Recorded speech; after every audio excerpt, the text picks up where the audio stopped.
So would you look at that? It's already time. Yeah, another Berserk chapter. And we're kidding when they said we're getting 3 back-to-back, and what's been shown so far has been substantial on top of that. So, you know, pretty good summer so far. I'm having fun, despite the tornadoes. There's so many tornadoes. I just want the tornadoes to stop. Anyway, we learned about Guts' nature as essentially a living paradox last chapter. Born from death and never truly supposed to be alive in the first place, which is, you know, a pretty major reveal. And there's another really major one in this chapter alone. Wasn't kidding when I said the, stuff we're getting right now is kind of a big deal. Anyway, it seems like they're hammering home that we're pretty close to the end game now, at least as much as they can considering the circumstances, which is foreshadowing for later. We're going to talk about that. Still, this chapter has its own major twists and reveals itself, ones that I am actually super hyped about, along with a lot of other people once they saw them. Yeah, to put it bluntly, this chapter is a heel turn. A massive one, in more than a few ways. It's still not a full answer or explanation behind everything that's been going on, but it's a start, a very big one at that. Yeah, this chapter alone is a massive neon sign saying that we're a lot closer to the finale than we think. So, let's stop teasing and just jump right into it. I mean, we could also look outside those tornadoes and seem to be getting closer. They're a lot closer now.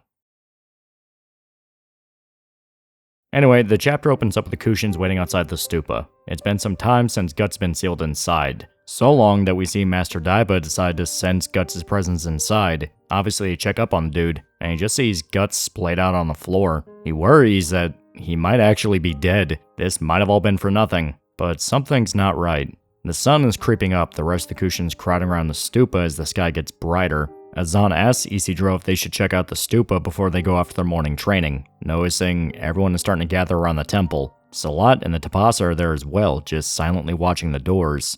Nobody seems to really know what's happening inside. But then we see Guts. He's laying in the shriveled up lily pad. The water in the actual pad itself is bright, but the waters around him are completely black. That's worrying. Still, water drips down from the roof of the stupa, rousing Guts out of unconsciousness. The guy sits up, noticeably far more clear-headed. He looks around, and the first thing he notices is that he can look around. Reminder, the inside of the stupa is pitch black. It's nothing but darkness and silence. But Guts can see. His vision isn't just clear, he can see his hand in the darkness. He stands up, his physique more developed than what we've gotten used to. But that might just be a quirk with the art, I mean, it has to be. Still, he hears the water around him shifting with his movements. He's at full height, and yeah, that's not an art quirk or a trick of the eyes. He's bulkier, almost like how he was before the Berserker armor ate up his muscles after the first time he used it. Guts seems to have some kind of revelation, just thinking to himself, so that's how it is. It seems like his senses and his strength are back, but we don't know the full extent of what the ritual actually did to him.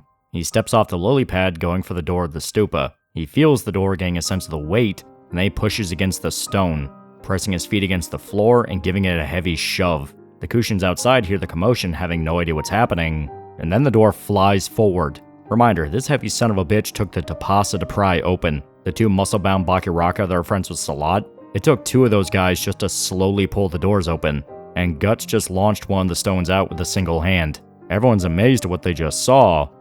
Then the man himself steps out, Guts, fully revealed in the sunlight, looking almost like a new man now that the ritual is complete. The Kushins panic at the sight of them, though Salat orders them not to hurt him. Instead, they just ready their weapons, unsure of what Guts is capable of doing right now, and Guts simply watches them. Not in that dazed, out-of-it state like he's been doing. He's looking at them very purposefully, and they realize that. It's a tense standoff, neither side knowing what to do, but Salat is simply astonished. Guts went in a total mess of a man. Salat fully believed he was just going inside to die.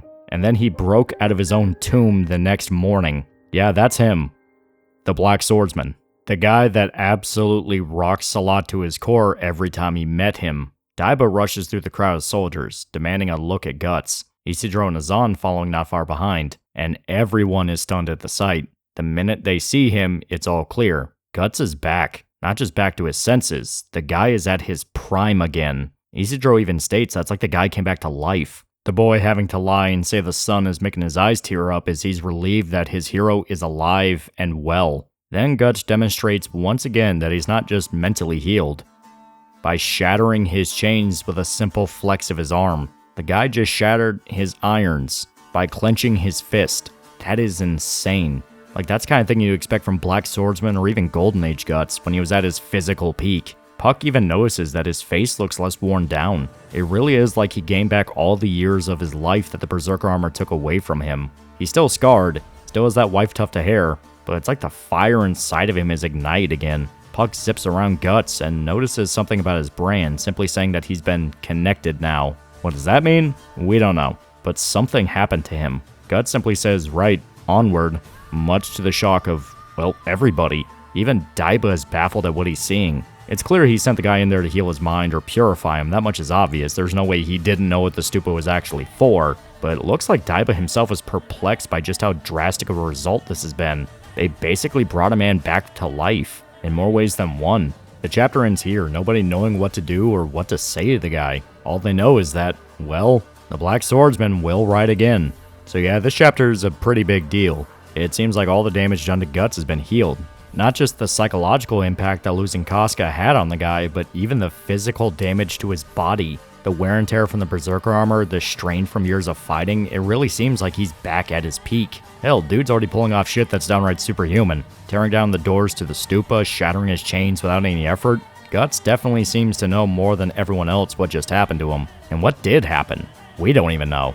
That's actually an interesting detail in itself, since this could be a situation with two explanations. Because the first reaction I saw a lot of people have of this chapter is, did we skip something? It's weird that he already left. And yeah, that's understandable. Last chapter seemed like the ritual was just beginning, but it turns out that chapter was the entire ritual itself. It could be the result of the circumstances around the new chapters in general. This was a sequence Miura didn't have fully planned out, and they were just working off what they had, which would be understandable. Or it could be that there's more going on here. You see, an aspect the last two arcs have hinted at is the idea that history is sort of rhyming. Events are essentially repeating, but with different context and details that can shift. From Griffith raising a new band of the Hawk, conquering Midland to become a king, just like what he always wanted to do in Golden Age. Then you have smaller details, like Guts being a violent lone wanderer until he stumbles his way into a new family that he wants to protect. Kind of like when he found the band of the Hawk in the first place. It seems like history is essentially repeating events, but with the roles shifted and context changing. Hell, the idea of a character at his lowest point being locked into a prison that's actually a heavy spot of spiritual energy, and they communicate with a higher being that warns them about their purpose? Where have we seen that before? Yeah, it seems like this is a total mirror to when Griffith was locked in the Tower of Rebirth, a moment that signified Griffith's total collapse as a human being, the direct event that led to the eclipse and all of this happening. Now, it's a moment of revival, of complete rebirth and hope. Guts went in a broken, useless man and came out stronger than ever before. Hell, everything about it is essentially just a mirror to the Tower of Rebirth sequence at all. Guts went in basically willingly, he came out stronger, and nobody needed to save him. He broke out himself. And instead of the warning being one of menace and inevitability, of demons trying to manipulate him and tell him that the eclipse is coming, it was Flora helping Guts accept his nature of being born of death. A man in both the physical and astral world, even cleansing his soul of the black water left behind in the stupas to be believed. Now obviously, yeah, we'd like some more answers on what exactly just happened in the stupa, but as I thought about the chapter more, it hit me that it's also similar to something else that happened in the story. Yeah, when Guts left the Band of the Hawk and traveled on his own. That actually ended up being a pretty quick plot point. He left the story, it jumped a year ahead, then Guts learns that they're in danger, so he rushes back. It was after the reveal in subsequent fight that we discovered Guts stayed up in the mountains with Godo and Erica. So it might be another sort of warped repeat of an event. Guts left the party, just sinking into his own head and essentially being a husk. After the ritual, the guy's back, and he'll probably think more about the events of the purification and what Flora told him, revealing more of what actually happened between them, especially since whatever happened was apparently a major event, considering Puck immediately sensed it and just referred to it as being connected. Now, I've got a theory on what could be the explanation, but it's hazy and probably not actually what's going on. Still, I can pitch it.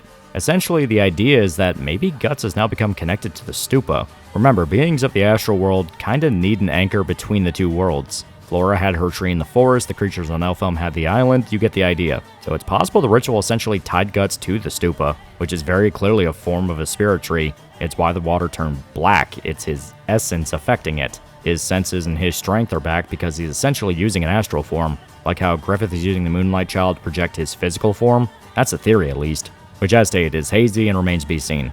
It would make sense considering what the ritual seems to be hinting at. that Guts needs to master both his physical and astral forms to fight Griffith. Another theory that I saw floating around is that Flora helped heal the wound on Guts' soul after his fight with Slann, when she cut his life force and essentially wounded his astral form. The party never actually healed that. They just slapped him into the Berserk armor since they never had time to fix it. And nobody really knew how. Except one person.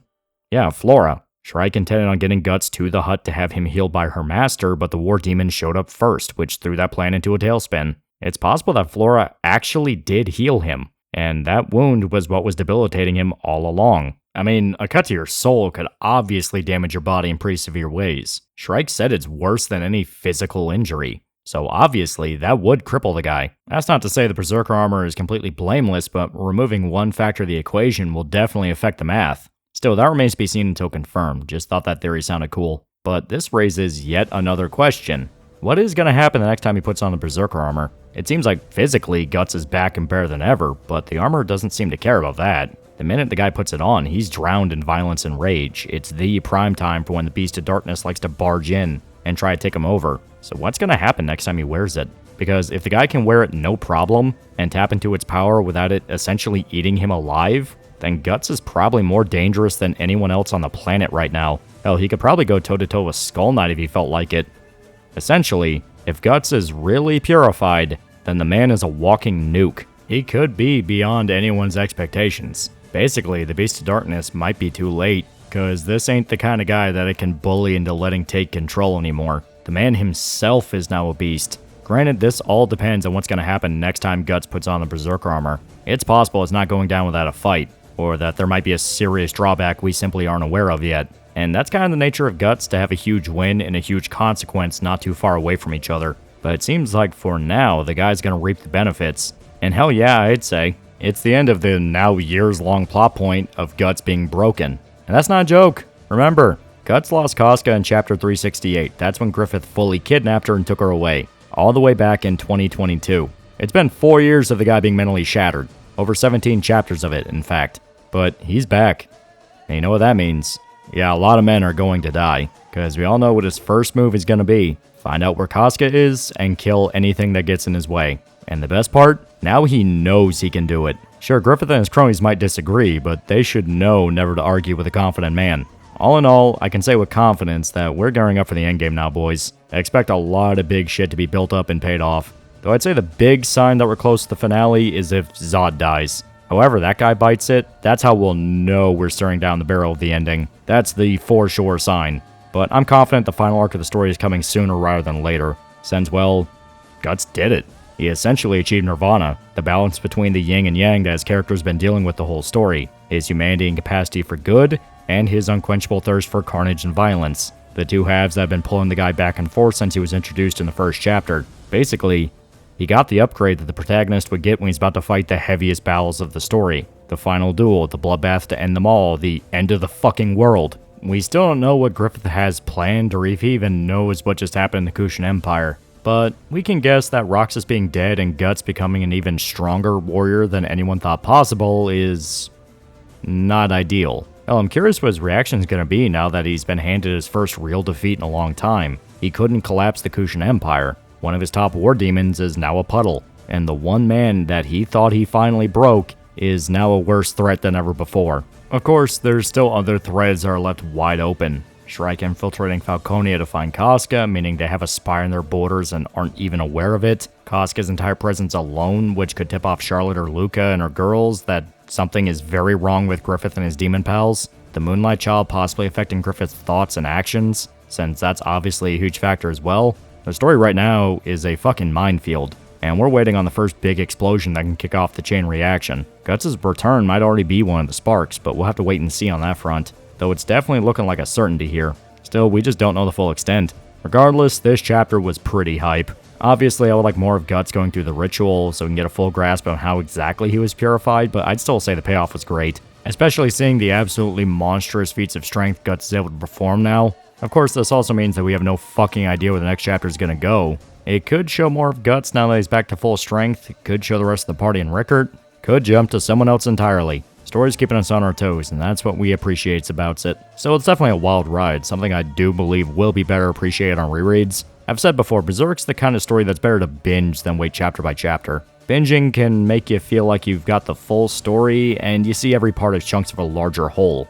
Chapter by chapter can really make the pacing feel like it's a snail's pace, mainly due to the inconsistent release schedule, but and is what is. And yeah, we're just straight up not gonna get stuff that is as fleshed out as what came before, because they're operating off the notes Miura had, and not all of it's gonna be completely detailed. Tragic, but it is what it is. Adjust your expectations as such. Still, I'm very happy Guts is back to full strength, and it's gonna be amazing to see him don his armor once again to remind the monsters in the dark that he's a lot scarier than they are. Especially if it means barging straight into Falconia to raise hell. It's a season of peak, friends. Best we enjoy it while we can. And you know what else you should enjoy? Gamer subs, use code TAL at checkout. Use the code. Guts is back. Use the code. Use the code. User, he's gonna whoop your ass. Use the code. But yeah, that's all I'd say about the new chapter. It's one hell of a read, considering how long he's been like a beaten dog. Now he's gonna return the favor tenfold. And to close this out, you know what? Fuck it. I'll take the hit here.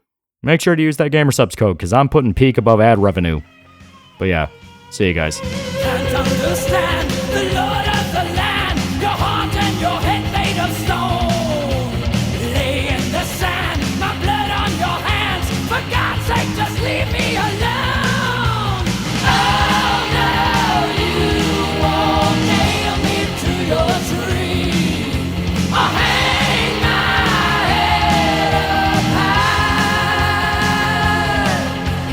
Restless is all I can be. Ruthless and reckless, you see. I don't need you. Save my soul pure. I'm still alive and I am a soul survivor. You can't understand why. I'm still alive and I am a soul survivor. Damn you, holy man alive. For some person, that's what you do. Tell me what's in it for you. Listen, I'm on to your game. All your lies are the same.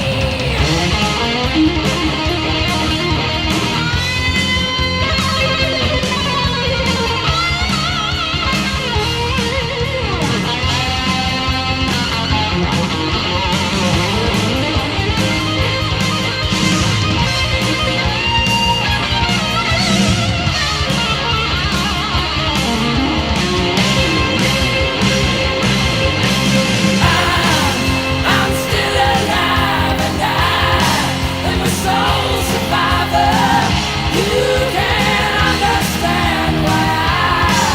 I'm still alive and I am a soul survivor. Damn you, holy man alive. I'm still alive and I am a soul survivor. You can't understand why. I'm still alive and I am a soul survivor. Damn you, holy man, 'cause I'm still alive and I am a soul survivor. You can't understand why. I'm still alive and I am a soul survivor.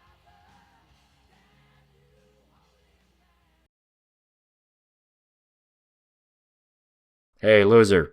Do you want a shirt? Do you want a t-shirt? I have shirts now. Look in the description for a link to a t-shirt you can buy. If you don't buy the t-shirt, I'll kill your family. If you don't buy the t-shirt, I'll poison your dog. If you don't buy the t-shirt, you're gonna be the only person in town that does not have a t-shirt. Everyone's gonna look at you funny. There's gonna be social consequences to not having one of these t-shirts. I'm now making express threats of violence against you if you do not buy my t-shirt. I will call the police, tell them how they're not, you're not buying my shirt. They're gonna plant crack in your house, and they're gonna arrest you and then beat you up in a jail cell. Buy my shirt.